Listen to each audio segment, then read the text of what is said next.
Assalamualaikum warahmatullahi wabarakatuh. Yang terhormat Bapak Dosen Dr. Al-Ghazali SPD MM, yang saya hormati teman-teman kelas B18. Alhamdulillahirrabbilalamin, hamdan sholatan wassalaman, amma ba'du. Pada kesempatan kali ini, kami akan membahas judul makalah yang berjudul Pandangan Filsafat Pendidikan Islam Terhadap Manusia. Semoga melalui presentasi ini kita semua dapat memperoleh wawasan yang lebih bermanfaat dan pemahaman yang lebih baik. Sebelumnya, perkenalkan dulu kami dari kelompok 7 dengan anggota sebagai berikut. 1. Saya sebagai Ibu Umi Ngatiko. Yang kedua, Pak Riswanto. Yang ketiga, Pak Mufiyadi. Dan yang keempat, Bapak Muhammad Mukhlis. Mari kita mulai pembahasan makalah sebagai berikut ini.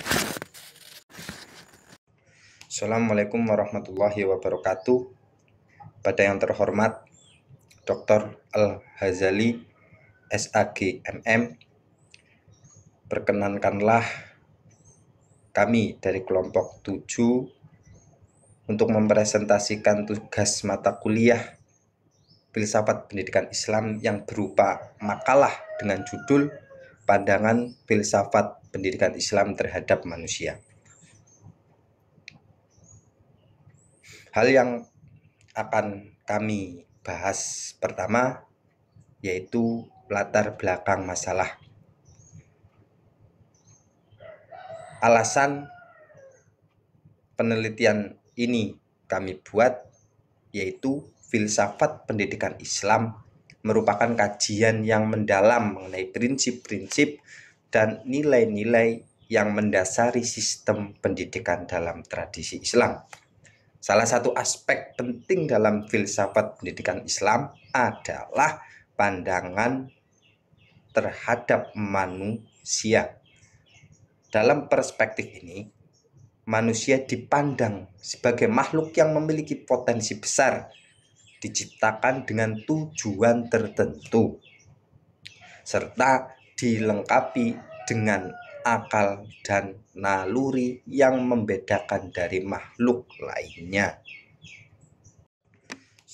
Yang selanjutnya, dengan memahami pandangan filsafat pendidikan Islam terhadap manusia, kita dapat menemukan landasan yang lebih kokoh untuk mengembangkan sistem pendidikan yang tidak hanya fokus pada aspek akademis saja, tetapi juga memperhatikan dimensi moral dan spiritual. Oleh karena itu, penelitian ini bertujuan untuk mengeksplorasi bagaimana konsep-konsep utama dalam filsafat pendidikan Islam itu sendiri, serta implikasinya terhadap pengembangan manusia secara utuh. Baik, terima kasih atas waktu yang sudah diberikan. Kali ini saya akan melanjutkan tentang ruang lingkup filsafat pendidikan Islam. Filsafat pendidikan Islam merupakan disiplin ilmu yang menjadi landasan proses pendidikan dalam perspektif Islam yang berisi tentang bagaimana tujuan pendidikan Islam, apa metode yang digunakan dalam pendidikan Islam, dan bagaimana evaluasi terhadap hasil dari pendidikan Islam tersebut. Dalam pendidikan Islam, salah satu unsur terpentingnya adalah manusia.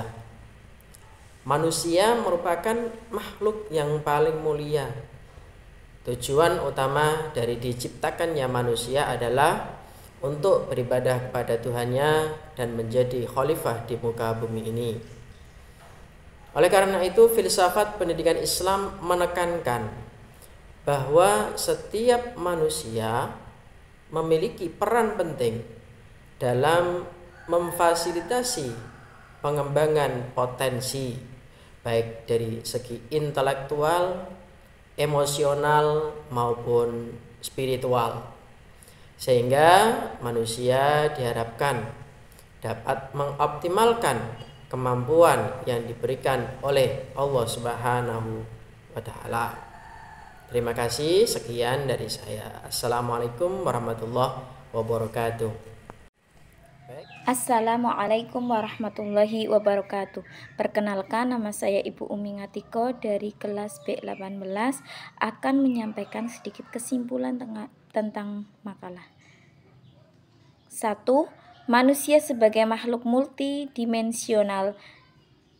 Filsafat pendidikan Islam memandang manusia sebagai makhluk yang memiliki dimensi fisik, mental, dan spiritual.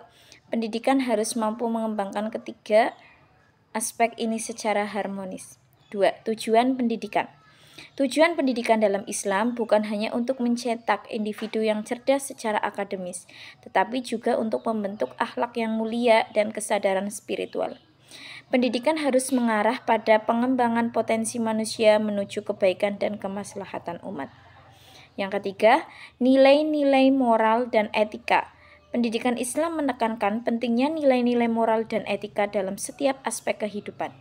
Integrasi nilai-nilai tersebut dalam kurikulum pendidikan dapat membentuk individu yang tidak hanya pintar, tetapi juga berakhlak baik. Yang keempat, tanggung jawab sosial.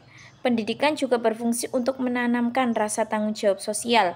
Individu yang terdidik diharapkan dapat berkontribusi positif terhadap masyarakat dan lingkungan sekitarnya.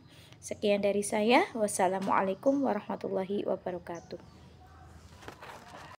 Terima kasih atas waktu dan perhatian yang telah diberikan untuk menyimak presentasi kami kali ini.